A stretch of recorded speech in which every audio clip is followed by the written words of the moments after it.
Welcome back to the Ghost Bunny Podcast. I'm your host, Bridget Marcourt, with a brand new episode for you guys. My guest today is McKenzie Westmore. She's an actress, singer, and host. McKenzie is certainly no stranger to the film and television industry. A member of the legendary Westmore family, McKenzie started her career early at the age of just 3 when she was cast in Raging Bull as Robert De Niro's daughter and can still be seen as the host of Sci-Fi's exciting special effects and makeup competition series Face Off. Most widely recognized for her 10-year run as Sheridan Crane on NBC's popular daytime drama Passions, Westmore's additional television and film credits include Weird Science, Star Trek The Next Generation, Star Trek Voyager, Dexter, Surviving Suburbia, and the Star Trek feature film Insurrection. Westmore also played a recurring role in ABC's hit daytime drama All My Children. In addition, she can be seen in the HBO web series Apocalypse Wow and in the independent feature film Vile. More recently, Star Trek Picard as Ramsu, Amazon Prime's The Bay as Caroline Allen, Crisis Earth starring as Molly, and coming soon as Brooklyn in Love in the Air. When she is not working in front of the camera, Westmore can be found working hard behind the scenes, writing and producing on several new projects currently in development. A health, beauty, fitness, and nutrition enthusiast with a background in personal training and nutrition, Westmore is also developing a line of wellness products created to enhance the health, beauty, and well-being of women everywhere. Westmore is so proud of her rich family heritage and was thrilled to celebrate in 2008 when the Westmore family received a star on the Hollywood Walk of Fame in honor of their pioneering work in the world of film and television makeup, and the combined family contributions to over 2,000 films and television series. With her love of family and heritage, McKenzie took all of that and created her own cosmetic line 10 years ago called Westmore Beauty, which can be found on QVC and westmorebeauty.com. And I'm so excited to have her back on the show today. McKenzie, thank you so much for joining us today. Hi, so great to be back. Thank you so much. Yes, I was just talking about your makeup line, and I just want everybody to know, I know we're not here to talk about makeup or beauty We tips can or always talk anything about like that, makeup. but I love the body perfector. It's so game changing that I can't even fully express it sometimes. I mean, It even for really myself. And, I've been using it. Obviously, I made it. So I've been using it for a while. And it's one of those things that where it's like, I'll forget about it for a little bit and then I'll put it on. I'm like, oh, wow. I forgot how good my skin can look. And I forgot right? why I'm not wearing shorts right now. Yeah, and especially like, well, I mean, even in the summertime, putting it over a tan, but when you're not very tan and I want to wear a dress, but I haven't had sunlight hit my legs in a year. And you don't have the time always to do self tanner. That's the thing that I was getting frustrated with, is that I didn't always have the time to do self tanner. And this is like, it's just so easy. You put it on and it's like within an hour, you're set for the week. You know what though? Honestly, I like to do self tanner and then put this on top of it because it makes my legs look Yes, like Barbie doll legs. it really does. And you're actually doing a smart thing, because the one thing about all self tanners, they have more of an alcohol base to them. So they get rid of all the oil on your skin. So you're actually prepping your skin perfectly for Oh, body good. perfector. I Yes, didn't you're even doing a know good it. job. So I wanted to talk a little bit about how we first met because you were hosting a show called, what was it called? The Look? The Look All Stars. Yes. All Stars, and I was asked to be on it, and Yep. I went on, and they did like this whole like vintage look The on me, like pinup. pinned hair And you know and what's funny? You were on that episode with Sabina. mhm. And of all the people from that show that I've kept in touch with, are you and Sabina. Isn't that Isn't weird? that wild? That one episode gave me like two great friends. Yeah. I loved That that episode. I mean, you both looked so gorgeous and you were so perfect for that episode. It was that cool, like, pinup transformation. I freaking loved that episode. you know what's funny is when I looked at myself in the mirror, and even when I see pictures back on that day, I don't even recognize myself. It's so different from the way I typically look. Yeah, it's so true. But anyway, it was kind of a makeover show, and it was more about, we were just the models, and it was more about like the hair people and the makeup people like making this transformation in like a really quick amount of time. Right. Exactly. It was all hair, makeup, wardrobe, transformation. It had a face-off essence to it, but obviously wasn't special effects. It was more the beauty world. And, I mean, the two of you, it was like turning beauties into beauties. Ah, It was like, okay, here's a beautiful girl turning into a pinup beautiful girl. yeah, just a different style. Yeah, it was. But it was cool. I love that it was a pinup challenge, because there is an aesthetic to that. There is there is something that is not of today. And I loved that part of it, between the lips and the hair and the pale skin. And there is something, the red lipstick is always so iconic to pin up. And the hairstyle, Yeah. that to me is like the end all be all to pin up. Yeah. Yeah, definitely. And tell me about Face Off. Is that still currently on? So we're not currently filming, but it is currently on. It's really cool. It got a revitalization on Netflix. So And you can find a bunch of these seasons on Netflix now. for people that don't know, Face Off was like a makeup, but like they did full transformations, like the why am I blanking on the word? Like all not paranormal, but like But yeah, actually, I mean, there were like almost paranormal, but it's more like special effects of everything you could think of, from werewolves to aliens yeah. to ghosts to Tim Burton, whatever Yeah. challenges that we threw at those poor contestants, and they pulled it off. They did a great job. It's so cool. Now I want to do that show. That show was that show was amazing. In fact, V Neal just did an amazing convention. She just had a vampire convention in Burbank that was this last weekend. And I wasn't able to go because I'm all over the place with QVC, and I'm actually starting to film, get back into acting and filming. And so I leave again this week for QVC, but I wasn't able to be there. Unfortunately, fortunately they had a face-off panel, part of this whole vampire weekend. So I told her next time, for sure, I will be there. I will block the time out of my calendar and I will be there. That's so fun. Yeah. Oh my God. I love all that special effects makeup and everything. I think it's so cool. The transformations they can do on people is unbelievable. It's incredible. I mean, what those artists pull off in the time frame, it's absolutely mind-blowing.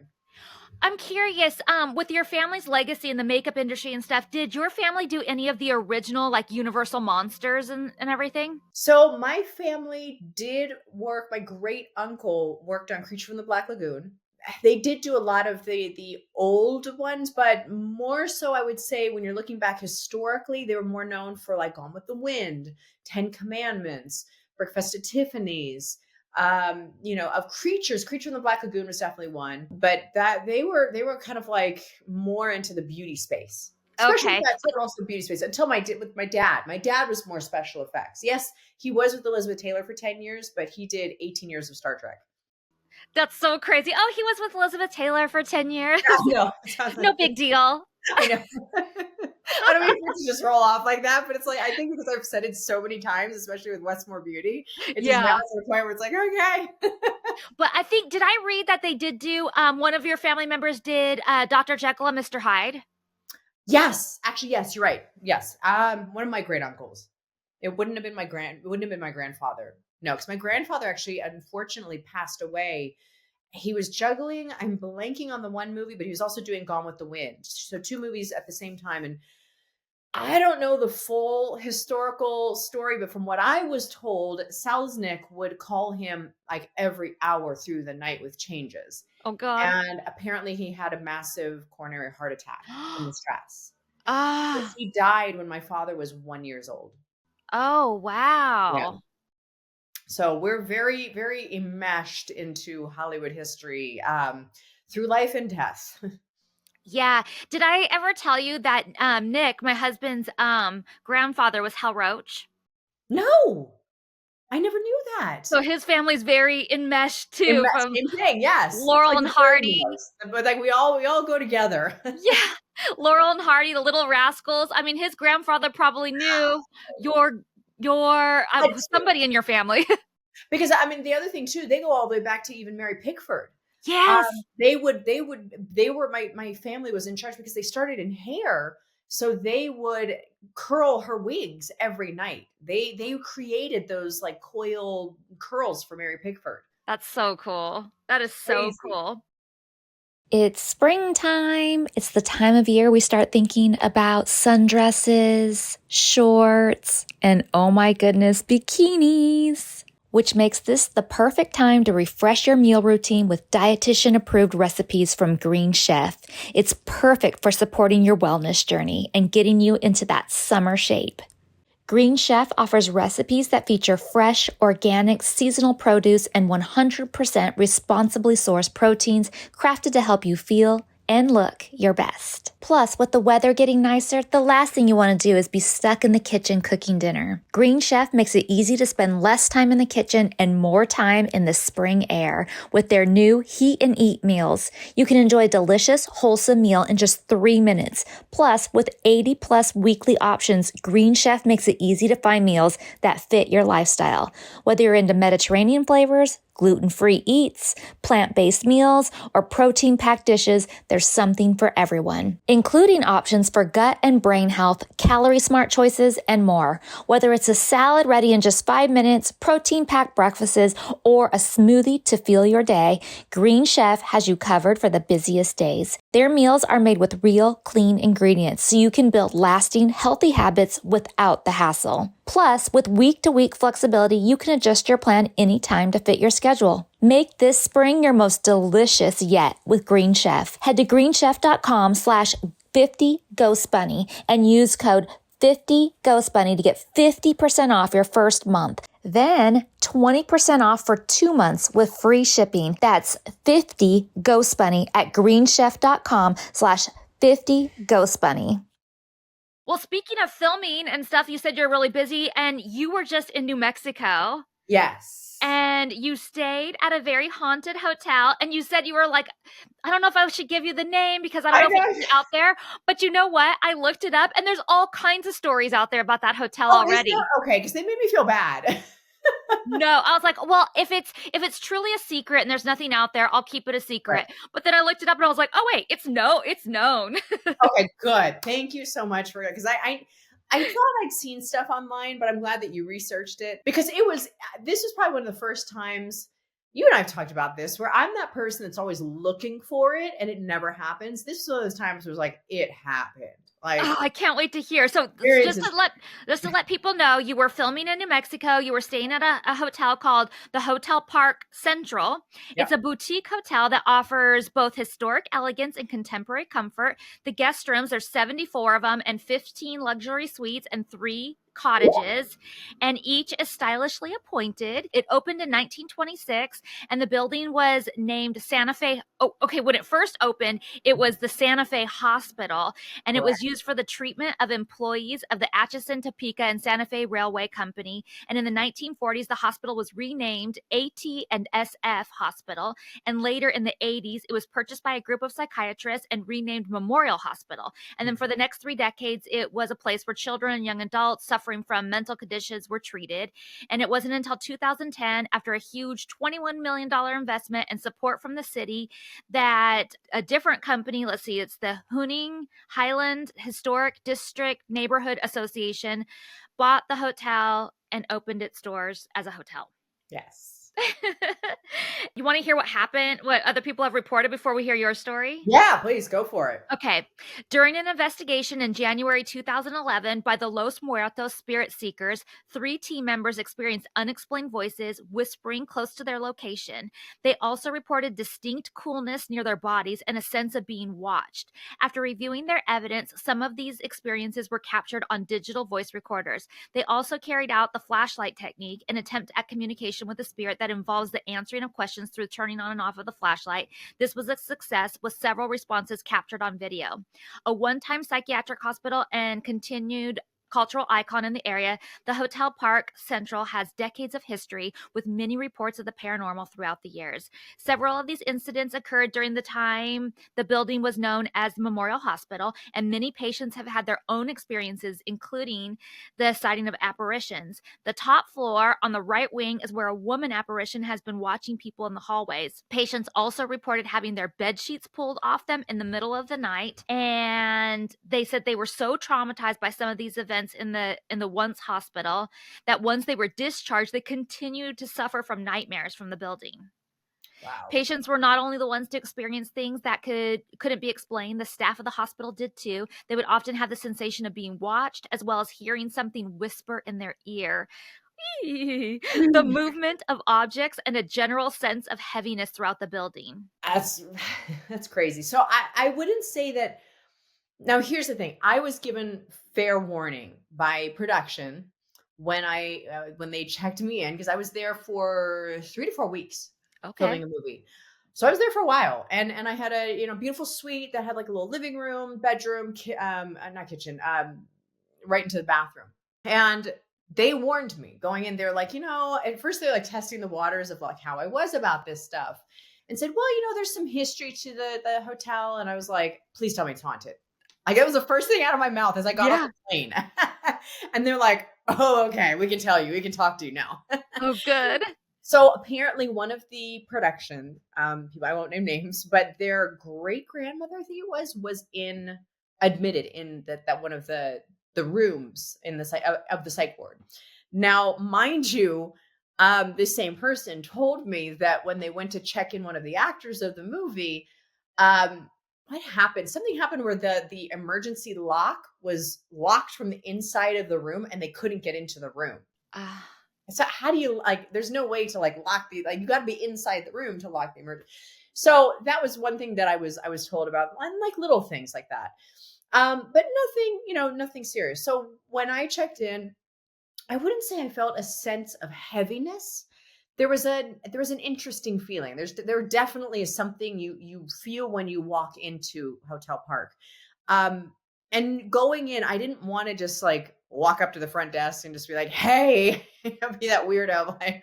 So I gave it a couple weeks before I approached them. But while I was there, and I also too, I wanted to see if I felt something. I wanted to see if something did happen.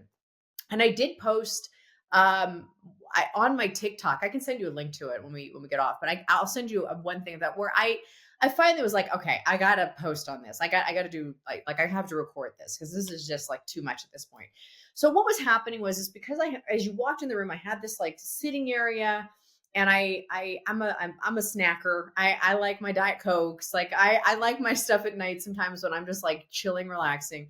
So I had one drawer that I had devoted to like snacks and Diet Coke and sodas.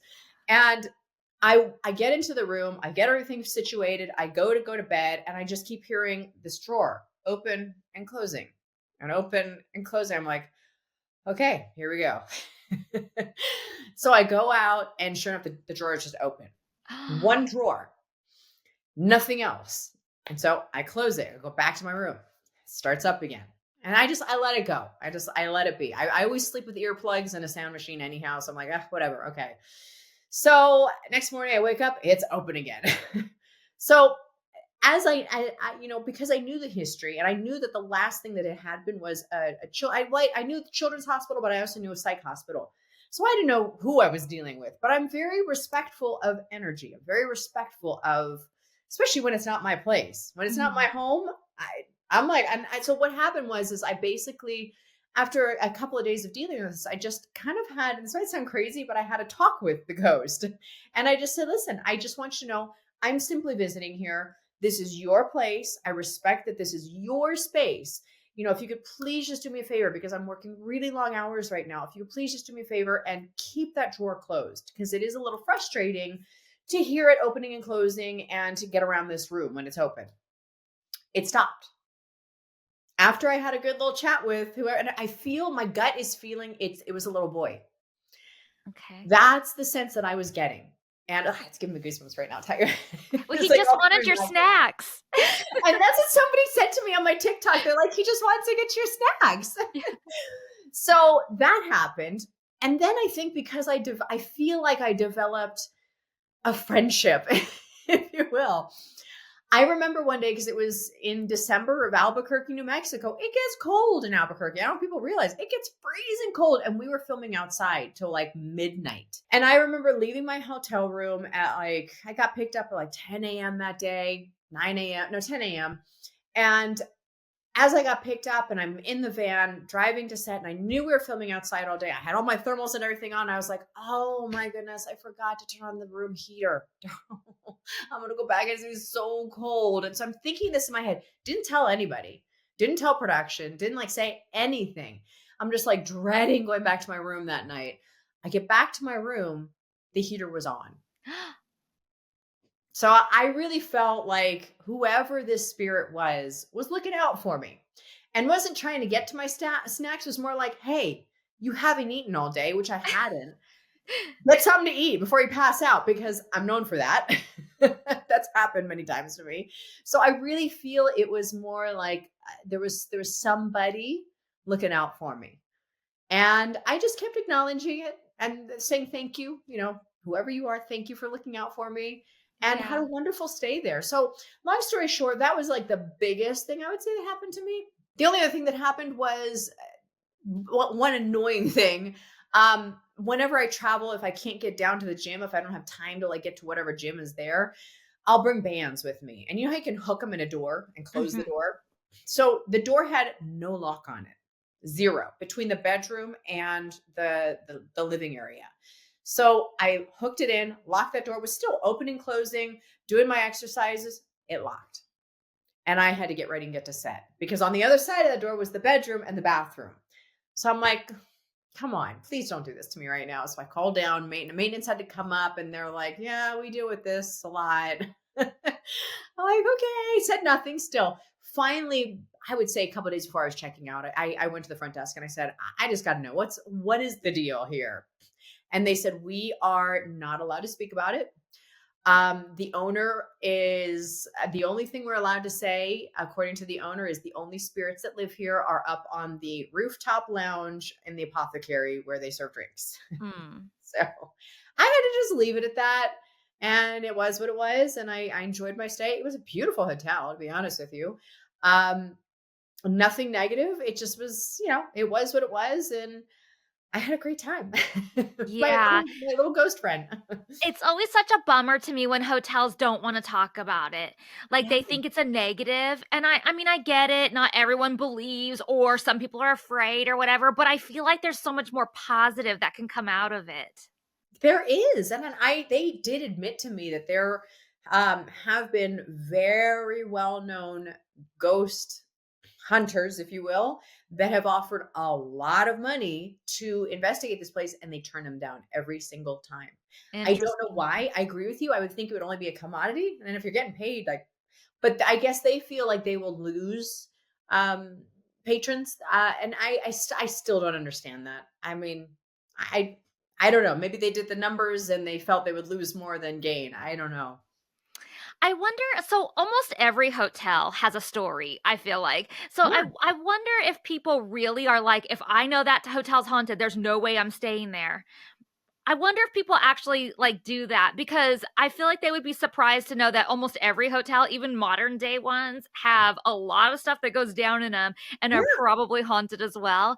I feel like the flip would be more accurate that more people would wanna stay there because it's haunted. Like, "Oh, I definitely wanna stay there because it's haunted." That's what I would think. And I mean, I don't know if you've ever been to Albuquerque, New Mexico, but there's not a whole heck of a lot of hotels to stay in anyhow. So, and especially nice ones. There's only like maybe like two really nice ones, and this is one of them. So I don't know why they wouldn't. And it's the most centrally located to everything. It's not too far from the airport. I don't know why. I agree with you. I think it would only behoove them and would be like a selling point. But Yeah. because like you found, there's tons of information on it on the internet. So why hide it at this point?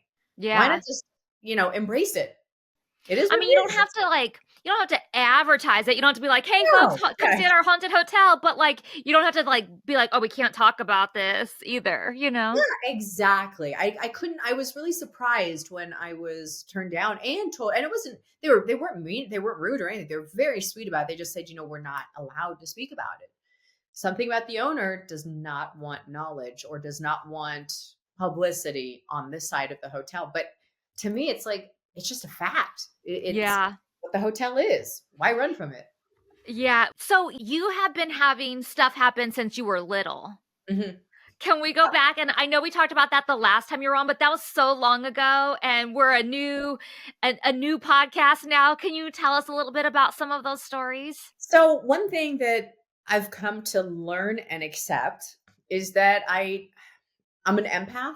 I definitely can, and I've had this happen where I can walk into an environment, especially homes, and almost like to a T tell you what's gone down in that home. There have been some homes when I was looking to buy a home where I walked in, I said, somebody was killed here. Nobody's disclosing this yet. Somebody was murdered here. And finally, the realtor was like, all right, since we do have to disclose this, yes. I said, it was in the kitchen and there's stuff under there. There's stuff under the sink. That's great. And it's sure I was right on everything. I called it. I called everything. But because I'll walk into it's giving me goosebumps again. I'll walk into a building and I feel it, I sense it. And if something is off, and I've even had things happen where even in prior homes, I've had things happen where I will go through and I will sage, and I actually became an ordained minister. So I will go through and bless it if I have to.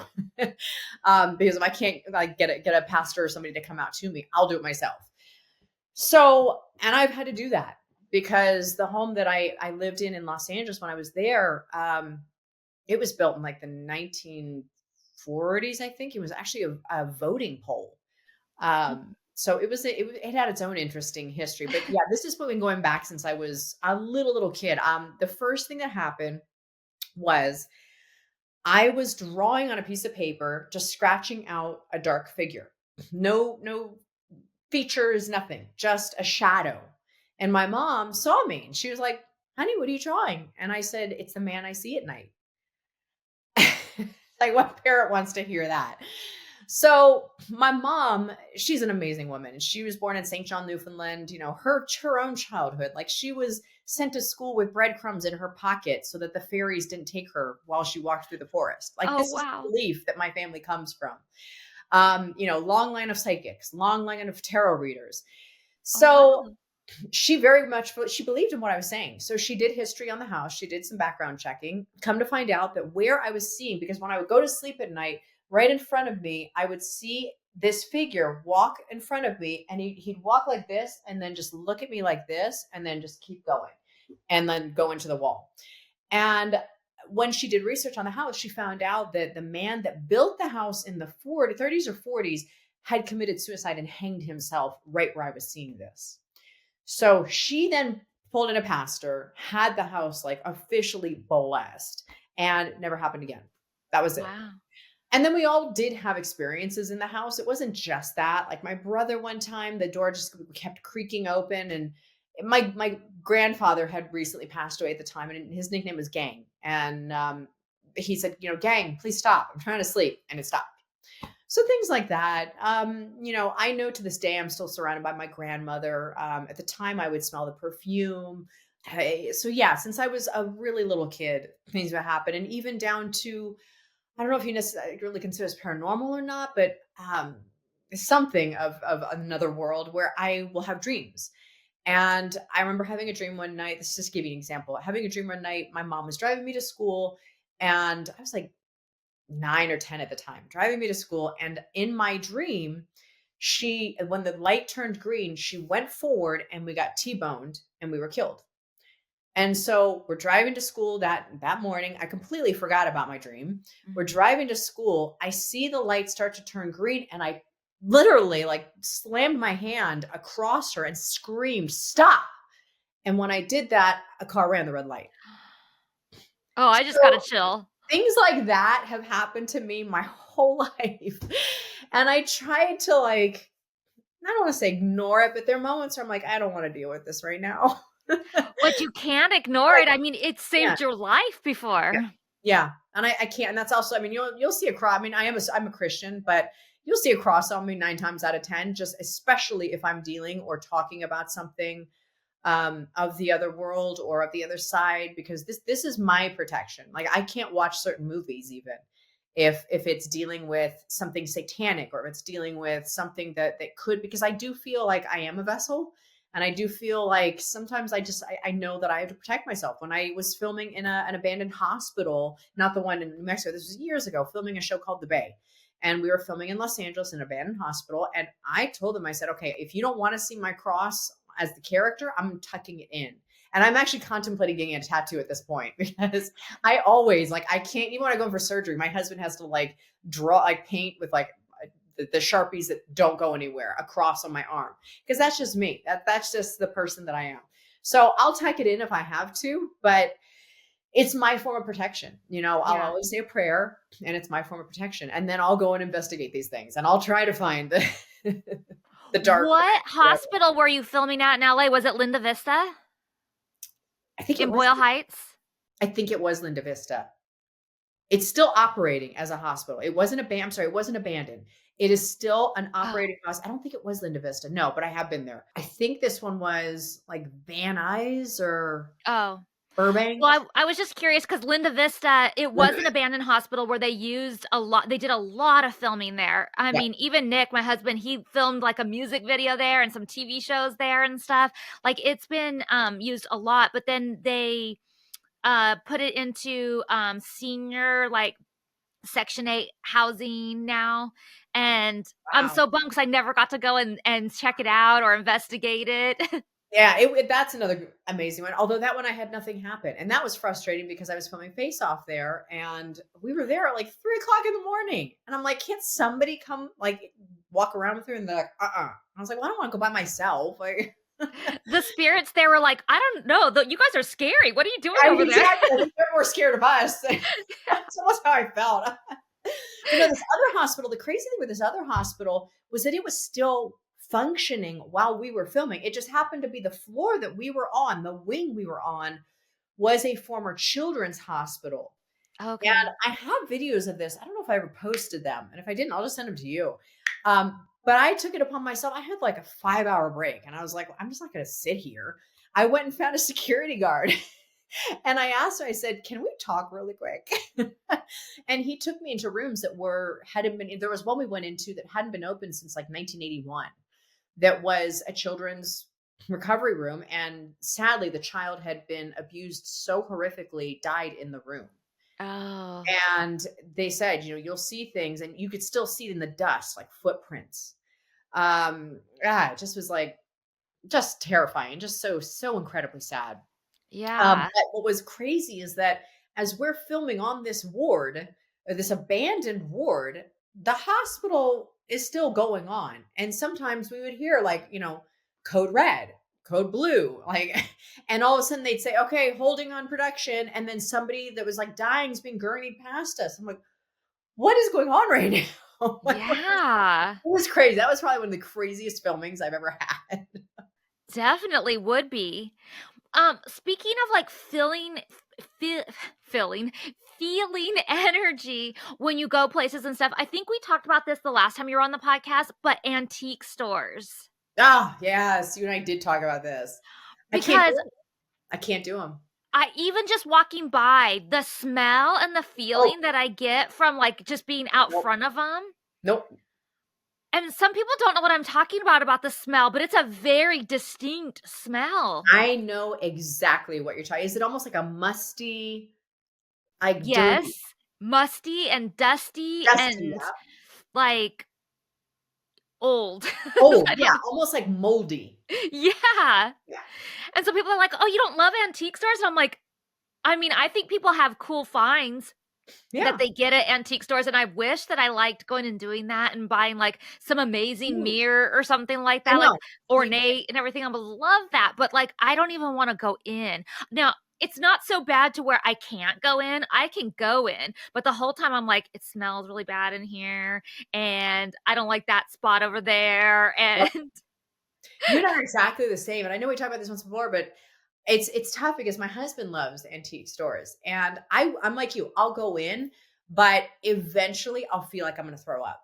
And the last time I went in with him, I just said, you know what, you keep going. I got to get out of here. And I just waited in the front. And then he felt bad. And then he was like, well, I can't just leave you on the street. But I was like, no, I'm fine. Like, you go do you and have fun. And I'm going to stay out here in the cool breeze. Not the musty, dank, moldy smell. Yeah.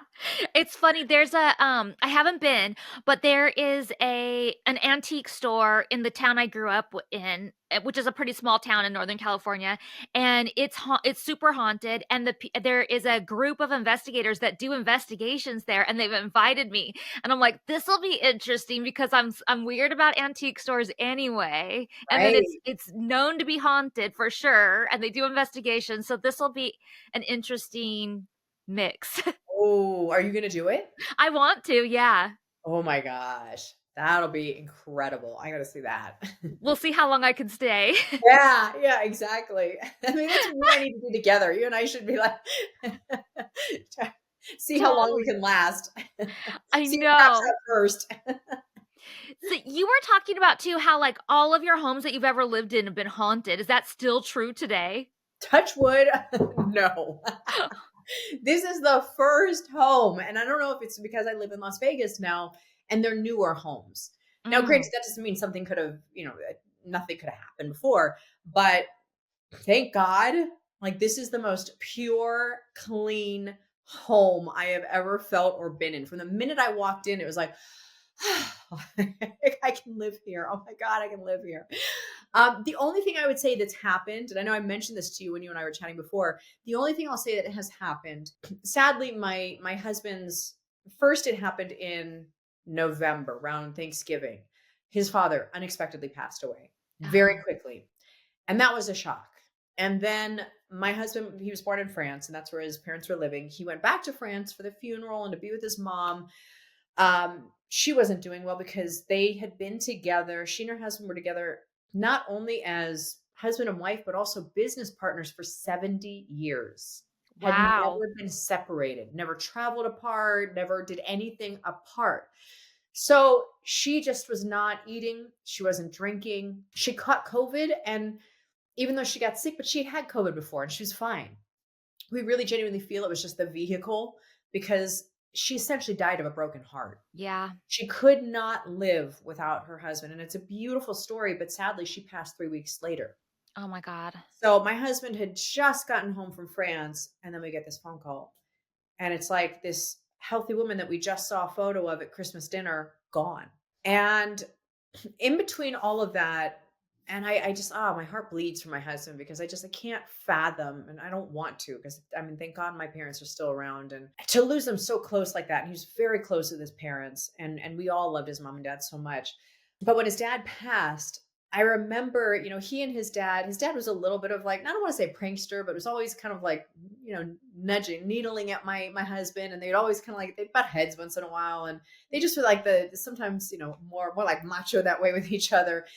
And I know his dad always, they would always try to like up one. And I remember it was shortly after his dad passed, I was down at an appointment, and my husband, he rides motorcycles. So he was trying to like get into the house, and it's like the key, the lock wouldn't work. All these things were like going wrong. Everything that could go wrong was going wrong. And he was just losing it. And I finally found him in the backyard sitting on the swing. And I was like, "Are you okay?" And he was like, "Nothing is going right today. This happened and this." And it was always like weird things that just weren't making sense. And so I finally said to him, I said, "It's your dad." And he was like, "What?" And then all of a sudden, this huge gust of wind came into the backyard. And I said, "It's your dad. He's here. He's basically, I'm messing with you." And that was him again. And then when Patrick acknowledged it, it stopped. And then I would say about a week ago, before he left, because he's in Los Angeles right now, right before he left, I had just come back from QVC yet again, and we were in the backyard. I just gotten off the plane and just got home. No wind in the backyard. I get out in the backyard, the wind starts up. And Patrick is like, and I said, "It's your dad again. He's saying hi." He's like, "Why is he only saying hi to you? Like, what's going on?" He was almost getting irritated. I said, "I don't know. It's just, maybe he knows that I'll tell you. Maybe he knows that you don't fully get it." And at first he was like, "Well, I don't believe it." And then all of a sudden the wind stopped, like dead stop. And that's when he was like, "Okay, I think there is something on to what you're saying." Because he even admitted, he was like, "If the wind kept going, I would say it's coincidence. But the fact that the wind just, it was like a gust and then stopped, he realized there's something here." And then even with his mom, like we were out for a walk the other day, and there was like the big thing with his mom, we would always say, un petit oiseau, which is, a tiny bird. And so there was a bird like right there on a bush, almost like, and birds, they take off. He got right up to it, and it was just like looking at him. And I said, "That's your mom. Hello." Like the signs are everywhere. And he was like, "Oh yeah." And I said, "And see, it happened for you. You saw the bird first. I didn't." So I'm trying to help him like see the signs, and that his parents are around him and they're watching over him. And, our loved ones are always with us. Yeah. Well, they're coming to you and they're showing you because they know you recognize that kind of thing and something he wasn't paying attention to. And I feel like I'm sort of the same, like things stuff's happening all the time and I'm not always paying attention. I'm like, I want a sign from my dog or I want this or that. And she's probably giving me signs all the time and I'm just Yeah. ignoring it or like busy or not paying attention or whatever. And I think our loved ones are always trying to give us signs, especially Always. when we need them. Yeah, it's very true. They always are. And that's what I've tried to teach him, is that, try to just like quiet your mind at moments and try to look outside and around, and you'll see it. It's there. There will always be a sign somewhere, somehow. And that's how I raised my son too, because he's very much an empath, and he's gotten away from it right now.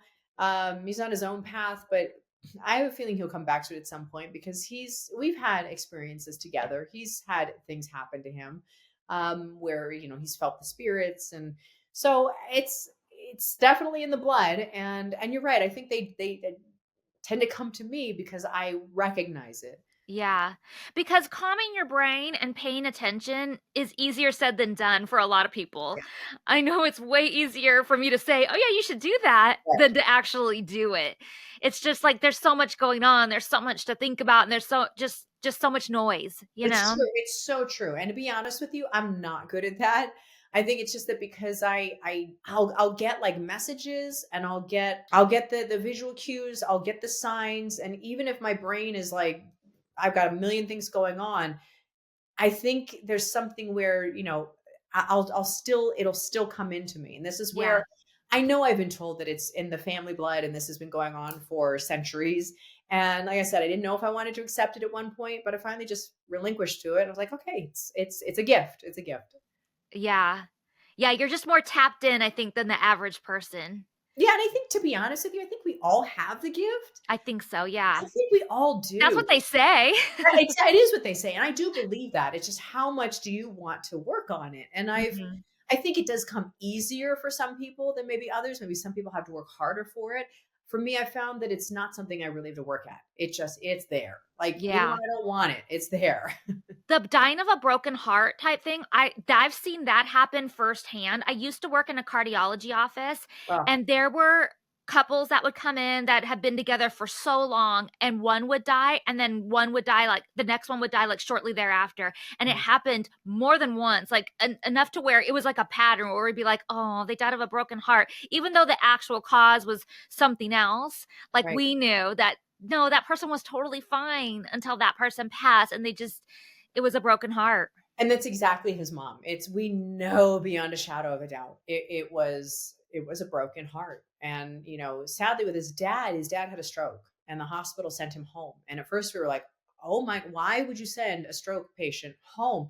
Well, come to find out, they knew he was going to pass, and they felt better at be in his home than in a hospital and with Mm, his loved ones. So unfortunately, he had a second stroke, and that's when he went to the hospital and he passed. And after that, she never recovered. She yeah. mentally and emotionally and physically never recovered. Like I said, COVID was the vehicle, but Mhm. the true cause of death was a broken heart. And I Yeah. never experienced that or saw that, or didn't even know if I really believed in it until I witnessed it this time. And then after watching this with his parents, it's like, yeah, it is a real thing. Yeah, definitely. Going back to all the houses that you've been in that were haunted up till this one, I'm curious, do you think that each of the houses were individually haunted, or do you think that there was something attached to you that you brought to each of the houses? Interesting that you ask that, because I've questioned that. Um, Somebody at one time did tell me there was something attached to me, and I did have somebody. I've got very dear friends on the East Coast that I will call, and they do bioenergy, and they have checked me out at times. And there was one time I had 7 spirits attached to me, and they were like, one is right outside the door. One's like just waiting. And the most evil one, they said, was right outside the house, just like waiting for me to break, waiting for something in my spirit to break so that it could get in.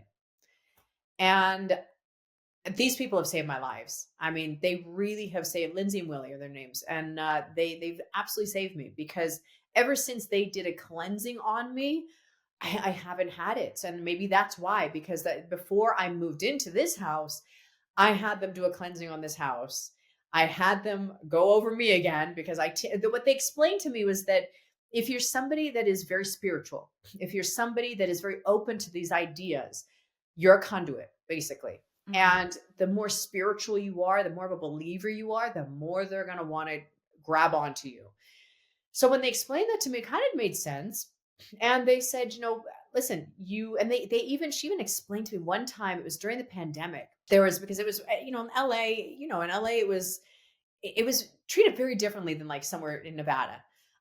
Yes, they handled it here, but I mean, I gotta be honest with you. I mentally probably was not going to recover had I not left Los Angeles. It was really, really damaging me mentally to get past the whole like lockdown thing. Mm-hmm. So long story short, when I went to a mall for the first time with my son through the pandemic, which was like terrifying for me, um, I was not myself after I came out of there. And I thought it was just, okay, it's me, afraid of everything going on and, masking and all this. And so I called them, talked to them, and they're like, that's not it. They said, were you? And I didn't tell them where I had gone. They explained where I was. They explained the mall. They explained where I had, like, in the mall had gone to. And they said there was a woman that had died where you were, and she grabbed right onto you and you brought her home. So now we got to clean you all over again. In the mall, she died? Yes. Whoa. Yes. You're just picking them up everywhere. You can't I'm like, go I know. anywhere. I'm like, can I please have a break, God? Like I said, touch wood, have not dealt with that since I moved. So I don't know if it just was a matter of dealing with these people, the homes I lived in, being in a different environment. I'm in a different mind state now. I'm healed. And I think because I've healed myself, I'm not an easy target like I used to be. Yeah. Yeah, I can see that. When the last time we talked, you told me a story about your Sherman Oaks house. That's Do you Studio remember? City. Yes. Oh, it was Studio City? Yes. What happened there? So that was the one where I saw the shadow. That happened. I'm trying to think what else happened. Oh, that's where the shadow happened? For some reason, I thought the shadow happened when you were a kid. It was, yes. I was in that house from the day I was born until 16, 17 years old. Oh, I did not realize that. A Okay. lot happened in that house. And what was interesting is something happened to every single family member. But like my dad and my brother are very scientific brains, and none of us really talk about this stuff. And it wasn't until we moved out, we were like, oh, did you feel that cold spot in the door in the like hallway? Yes. Oh my God, you felt it too? Yes. Did you see that woman walk into the wall? Yes. Like all of us were like, oh my gosh, like we didn't realize we all had experiences with ghosts until we moved out. And then we felt comfortable to talk about it. And what about the Topanga Canyon story? That one was interesting because it wasn't like, and it's funny because that's where I was told that I was the biggest problem. So was it a ghost in the house or was it me? I think there was something in the house that was messing with stuff. There was one spot in the stairwell, I remember, where the dog and the cat would just not stop staring. And inevitably, it was always when I was home alone and like 10 o'clock at night. I'm like, seriously, guys, like, can't you do this at like 2 o'clock in the afternoon so I can leave? Like, why are you doing this late at night? And like, and I'm by myself. So they would just stare. And I had one dog that would just growl and bark at this one particular spot in the stairs. And I felt horrible because for me, I'm used to this. Like I deal with this. I'm used to it. My husband and I went out of town, and one of my dear friends, stayed at the house sat for me, watched the animals. And she texted me one night and she was like, why is the dog growling at the stairs? I was like, oh my God, I can't tell her. I was like, if I tell her, the dog and cat are going to be left alone. She's going to run, and I wouldn't blame her. So I was like, oh, I don't know. Really? They've never done that before. I told her obviously afterwards because I didn't want to freak her out because I knew nothing was going to happen. But I just said, oh, just, put the dog in the crate. It's fine. And we got home and I said, okay, so here's what's going on. And how did she take it? I'm too honest. How did she take it? She was okay about it. She's like, I had a feeling there was something. Didn't enjoy it, but she wasn't upset at all. Oh, that's good. No, not at all. Not at all. And I remember, didn't you have like some audio of Edith Head? There was something of Edith Head, but I actually have audio also on my TikTok from Yeah, there was something Edith had. You're right, and I'm blanking on that right now. But the audio I have more recently, because when I go back east and I go to QVC, my best friend that lives back there, she's always finding the coolest stuff for us to do. Like she discovered the Vamp Museum, which I don't know if you've ever seen that or No. Bridget, you're gonna love this place. It's everything, it's a house that they've transformed into different rooms of different centuries of vampire killing kits.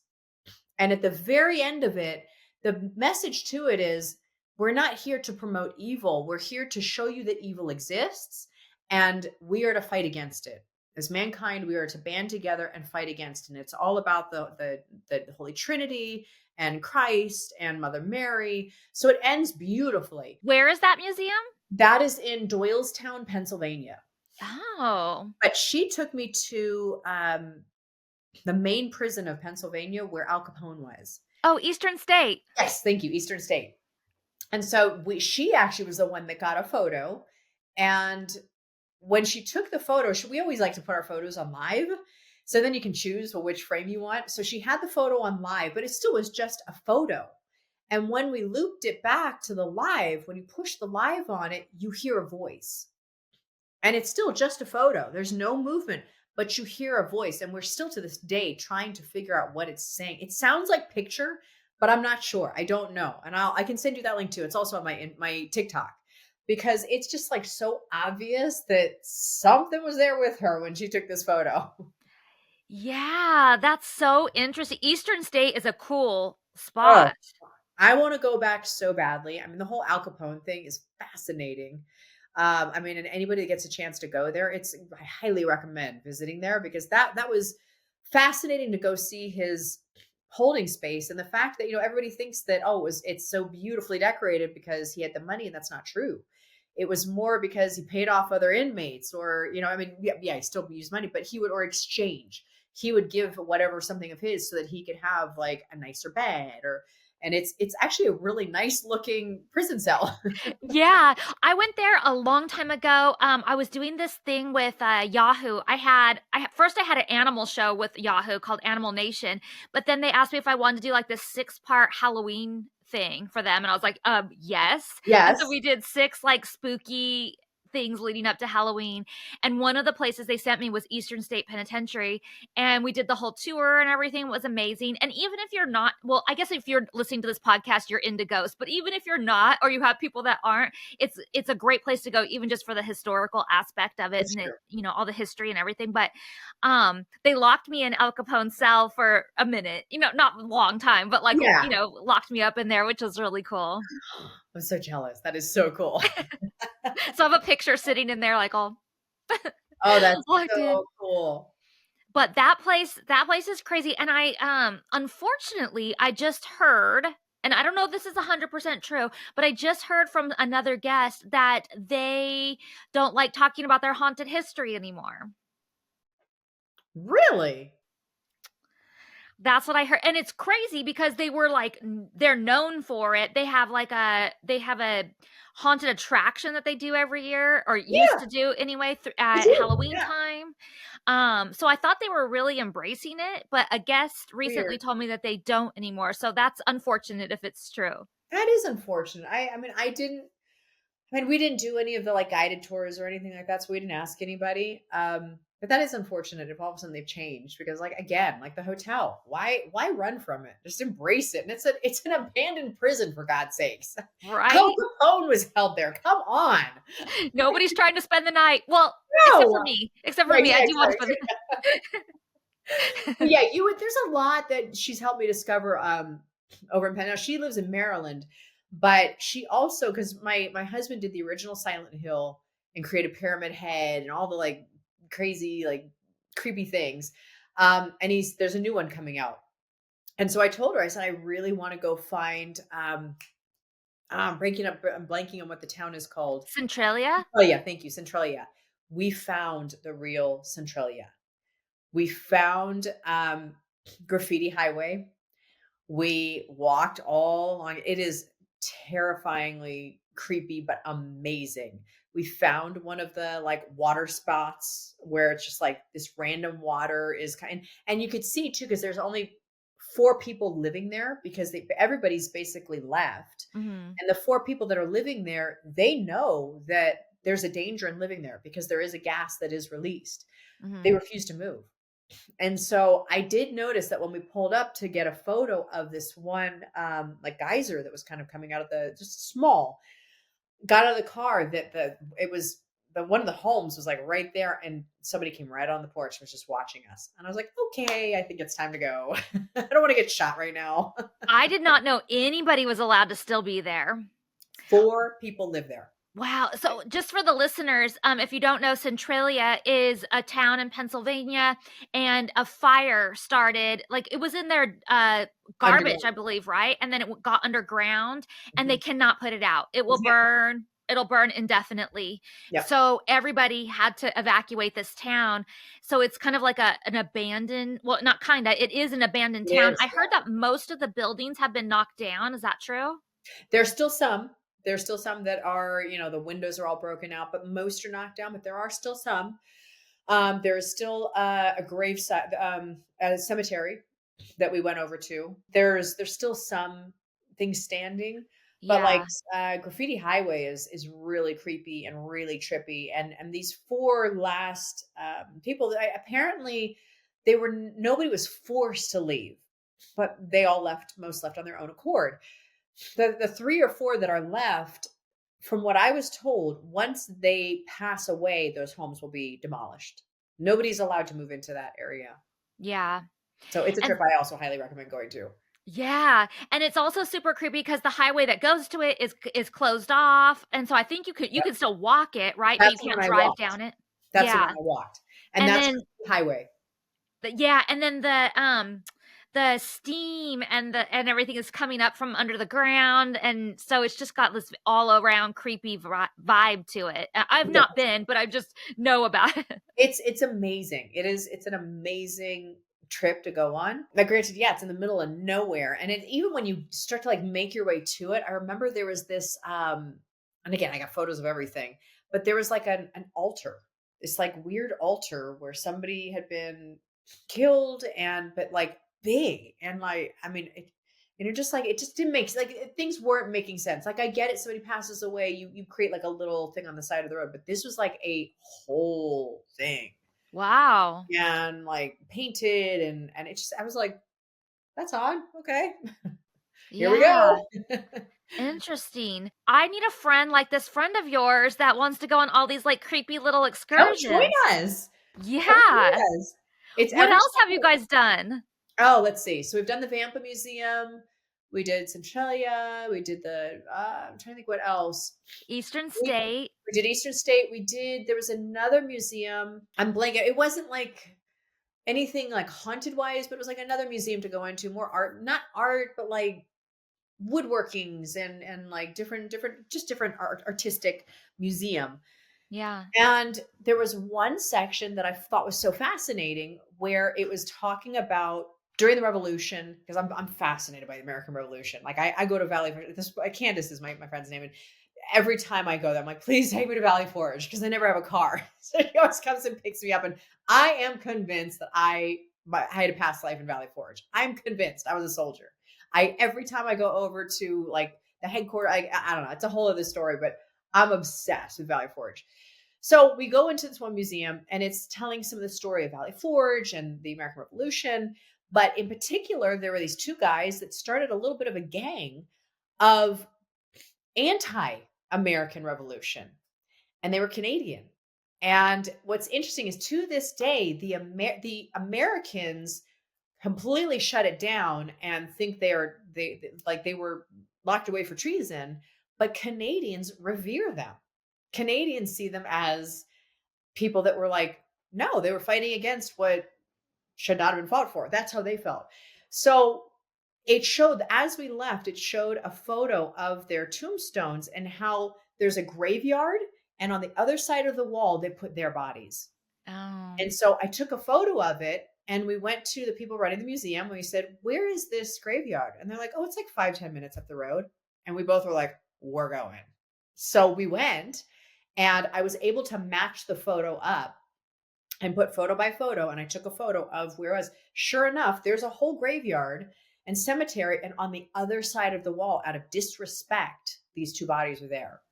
Interesting. So I just was like, this is too amazing to like match this up and find it. One of those things is like, so she's so good at like finding cool, fun, like creepy stuff to do. Yeah. Have you guys done Gettysburg? We were supposed to. And I ended up getting sick and could not make the drive. But we want to do Gettysburg. But for me, it's all about like just everything that there's, like I said, there's something about the American Revolution that I can't put my finger on, but just gets me. Yeah. It's interesting. It's almost like maybe you were there in a previous life or something. Oh yeah, I know that I was. I know for sure I was. Yeah. Also in Pennsylvania, not far from that area, is Penhurst Asylum. Yes. That's another one we were supposed to do, because a lot of times they'll have a lot of shows on QVC around what we call fourth quarter, which is October, November, December. So especially in October, I like to get over there and just go like run around and have as many adventures as possible. There are so many spots in Pennsylvania that are haunted. I was telling my husband, like, I want to go there for like a month and I just want to like drive around the whole state and do all this haunted stuff. It's true. There is so much in put aside the East Coast, there's so much. But Pennsylvania to me is like a hub for paranormal activity. I think so too. There's just so much going on. Do you ever actively go on a ghost investigation? I have. There's one in Newhall, where my sister, she still has a home, but she's now more Hawaii based. But there's an old abandoned train station down the street from her. I don't know if you're familiar with that one. And so every Halloween they do like the haunt and all that. And they did take us on a little mini investigation and showed us took us up into the attic of the train station. So that's the only one I've been on. I've wanted to do them. I would like to do more, because especially even in Vegas, we have a lot in Vegas. Mm-hmm. And I would really love to, look into more of that. We have ghost towns. I was bummed to find out the Calico is not a real ghost town. I just learned that recently. Oh, is it not? No, it's not. I know. There is. We do have ghost towns around here, but Calico is more like Disneyland. Oh. So I'm sure there's some truth to some of it, because there are mines around there. I'm sure somebody died. But overall, no, it's a lot of it is fabricated. But we do have ghost towns. We also have Lake Mead not far from me. There's a lot that's happened in Lake Mead.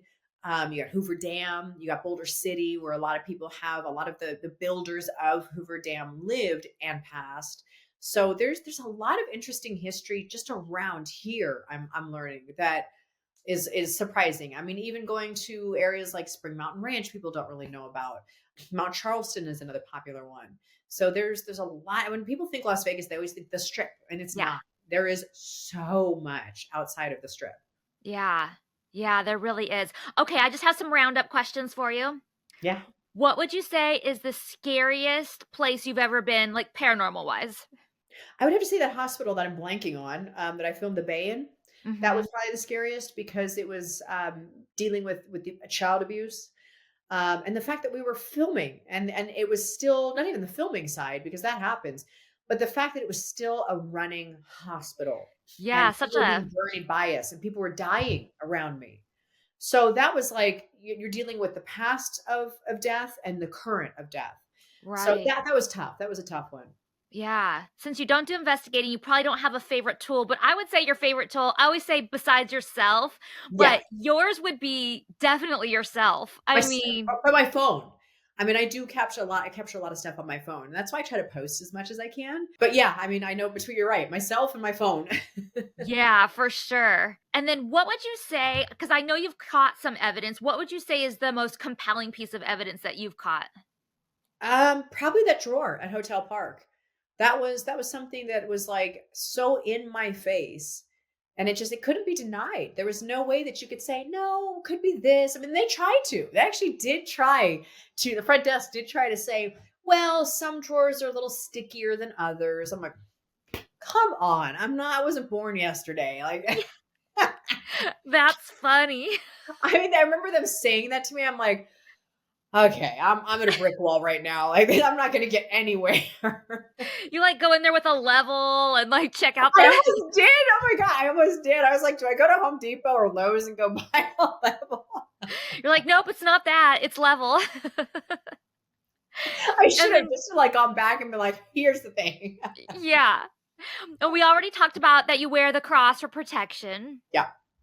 Because I always ask people what they carry, if anything. Okay, what's the one paranormal place that you've heard about that you are dying to go to, but you haven't been to yet? Ooh. Oh, I just watched a documentary on it. It's a plantation. I know you'll know it. It's a very famous plantation. Myrtles? Yes, thank you. Is it really Myrtles? Myrtles. I want to go. I just told my husband this like a week or so ago because we were watching a documentary and I said, I want to go spend the night there. What documentary did you watch? I love the Myrtles. I think it's called Unexplained Files. Okay. I'll look it up to be sure. But yeah, let me know because I love finding out anything I can on the Myrtles. You know what's interesting about this and what I really kind of liked about this is you had so many different opinions and stories. So many people believe it was a slave that had been killed and come to find out that's not what happened at all. Yeah. Apparently I mean, there's conflicting stories. Yeah. So I don't know what the truth is. I mean, the story they originally told was fascinating. And I was like, oh my God, that's horrible.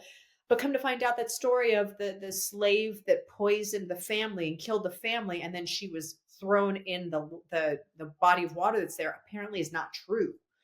So then it was backpedaling to, okay, well, what is true? What could be the truth? And apparently every family that has lived on this plantation, almost every member dies of some mysterious illness. So I told Pat when I heard that, I was like, well, maybe I don't want to go visit. No, you do. Like, you do. Buy it. So no, you still want to visit. It's interesting because, they tell the story of Chloe, the slave girl who poisoned the family. And she was also eavesdropping. They cut her ear off. So that's how they know it was her. So there's definitely that story. And I have heard that is not true, a true story. So I don't know what the truth is, but I do know that a lot of things have happened there. And when we stayed there, we definitely had stuff happen. They say you can hear footsteps on the stairs up to the 17th floor. I 100% heard them. Wow. Like loud, like boots, like boom, boom, boom, boom, boom, boom, boom. And I opened up my door. I was at the very top of those stairs. Nobody. So there definitely is stuff going on. And then not only that, but there was like stuff going on in our room that we could not explain, noises and furniture moving and like things just like happening so loud and all around us in the middle of the night that Nick, he was just like, he wasn't even like really a believer back then. And he was just like, what is that? What was that? Did you hear that? What was that noise? Oh my God. Like, what is happening right now? And then it was so much going on that he was like, they have to be staging this, right? Like they're doing this. And I'm like, no, they're not doing this. Wow. I see. I got to go there. I'll send you this documentary because it was really an eye opener, and just that whole area. You know, I've also wanted to go to just everything dealing with like New Orleans, like that whole area is just it's beyond fascinating to me. New Orleans is incredible, and the energy just when you arrive in that city, like you just feel like you must feel it really strong because I feel it like there's just like this like almost overwhelming sense of like nostalgia for me being there. And like you just like I don't know, I just feel really like I belong in that city. And not even necessarily that I need to live there or that I even lived there before, but I just feel really connected when I go there. Interesting. So yeah, there is something, it's like almost like it's like Valley Forge for me. Yeah. You feel that connection. Yeah, it's like you've been there before and you probably had a past life there. Yeah, and I just really love it. I love their whole culture there.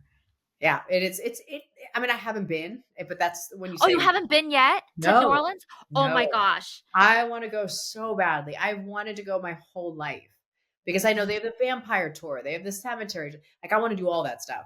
Yes. I feel like you're going to feel it so strongly when you go there because I don't feel like it's just me. Like, I don't feel like I have like a crazy connection to the town. I feel like it's the way everybody feels when they go there. It's like a really interesting. I mean, I could be wrong. There could be people going, what are you talking about? I hate New Orleans or I doubt that. But like, I just feel like there's something about it where you really feel part of it. Interesting. Yeah, so I'm so curious. We'll have to talk again after you go. Yes, exactly. Yeah, that's another awesome. interview.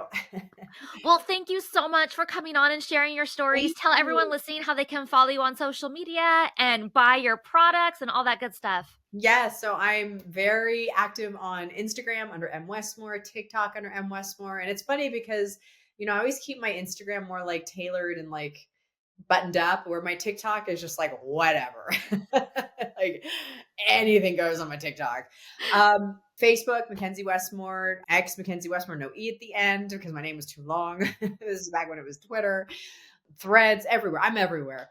And then westmorebeauty.com. And you can also find westmorebeauty.com. I mean, Westmore Beauty on QVC and Amazon. And you guys definitely need to check out the Body Perfector because it's amazing. It is. I mean, your other products are amazing too. I remember I loved the liquid eyeliner. Oh, that liquid eye, that one pin. I worked a lot really hard on because to me it was all about getting the length of the tip just right.